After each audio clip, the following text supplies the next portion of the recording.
This Sunday is Shiva Asar B'Tammuz, the 17th day of Tammuz, and that ushers in a period of 3 weeks where we apply certain regulations of mourning to ourselves, and we practice them in the community.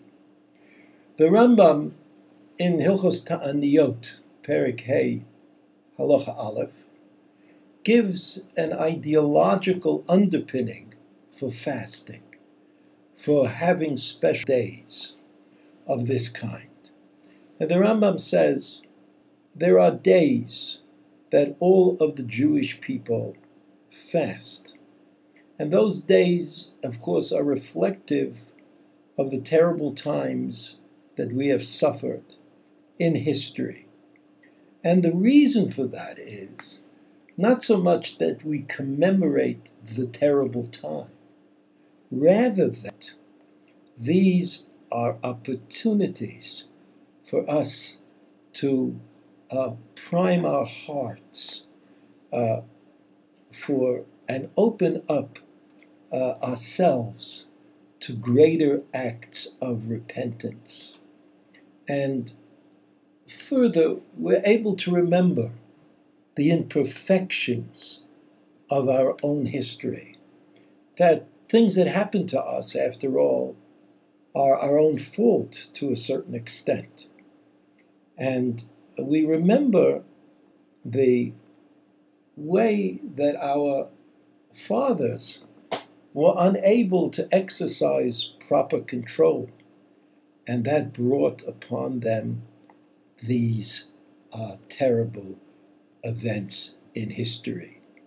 So by remembering, we chastise ourselves and we look into the past in order to wonder about the future.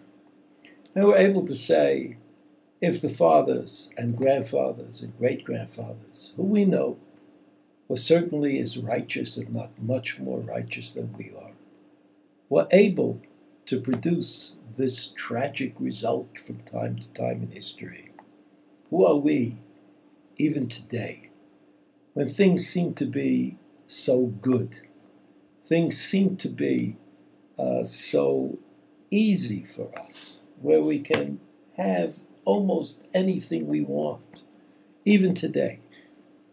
We have to be careful, assess ourselves all the time, and understand, clearly understand, that we live in a fragile kind of existence where we can never be certain of ourselves.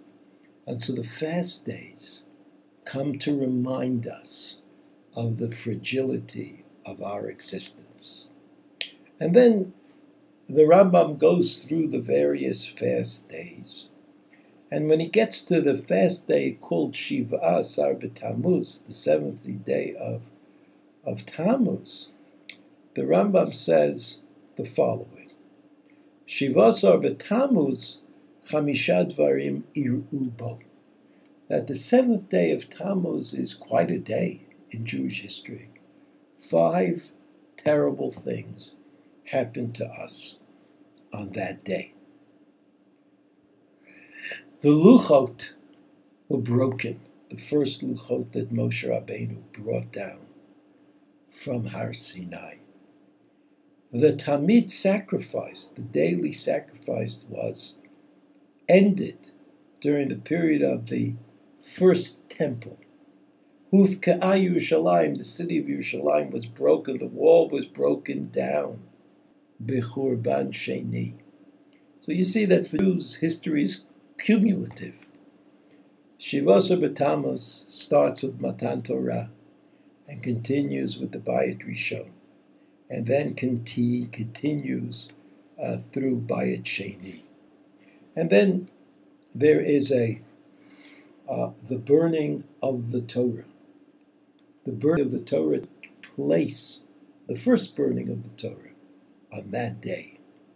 And finally, an idol was set up in the holy temple. So Shiva Asar B'Tammuz is not just the day when the final destruction of the temple began. But it's a day unto itself, and we remember it as the day in which terrible things took place. And those terrible things are noteworthy, not only because they are terrible, but because we understand that in some way we are responsible.